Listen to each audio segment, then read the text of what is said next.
Hello awesome people, welcome back to my channel. My name is Getty and this is One Gem, where we are all about styling our natural hair and looking good while doing it.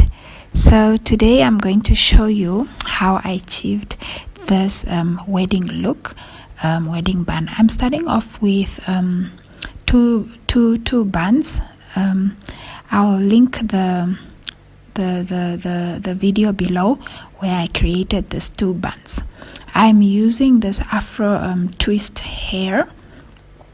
Just using a hair band to attach the twist hair. I divided it in half, so I have two sections. I used one braid, divided into half for the two buns.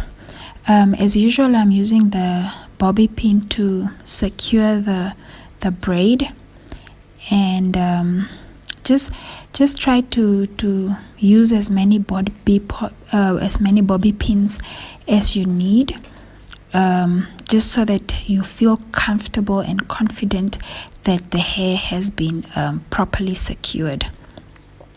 What I'm doing to the opposite side, to the next side, is dividing the hair into half, and then I secure the half on top of my natural bun, just so that it's properly covered.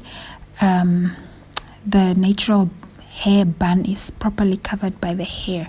That's how I decided to do it in this regard.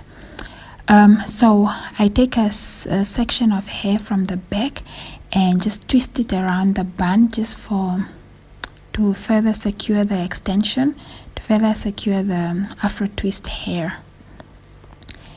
And I went ahead and did that. At this point, you can also add a bit of hair pins or bobby pins if you still feel that the hair is not properly secure. I went ahead and did the opposite side. This I really like this hair because it has that natural feel, and it properly blends with my hair. So just make sure that your natural bun is covered, and you can actually go out like this with the two buns if you are going to a fun event. But this look, we are targeting a more official event, like a wedding, where you are a wedding guest, or where you are the bride. You know, some brides don't really like too much drama, so this can also work. You go ahead and twist the hair. Oops, mine just unraveled there, but go ahead and twist your hair, the extension, and twist it till the bottom. You can secure it with an elastic band, or you can just hold it tightly when you are wrapping it around the bun, just so that it does not unravel. Then I used hairpins to secure it in place, and went ahead and did the same to the opposite side. Twist the hair and secure, wrap it around the bun, the two buns, and secure with bobby pins.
Now this is the final look, guys. As you can see, it's really simple yet elegant. You can rock it to wedding event, you can rock it to church. But if you're like me and you like a little bit of jewelry in your hair, you can go ahead and put in some jewelry that you have. I'm just going to show you what I put in. I just got some of the few jewelry that I had in my cupboard, and I just decided to spice things up a bit. Alright guys, this is the final look. I hope you like it. Do let me know in the comments what you think of this look, and if you'll try it out and to what event. If you have not yet subscribed to my channel, please do, and like the video if you liked it. Alright, I'll see you guys in the next video. Bye guys.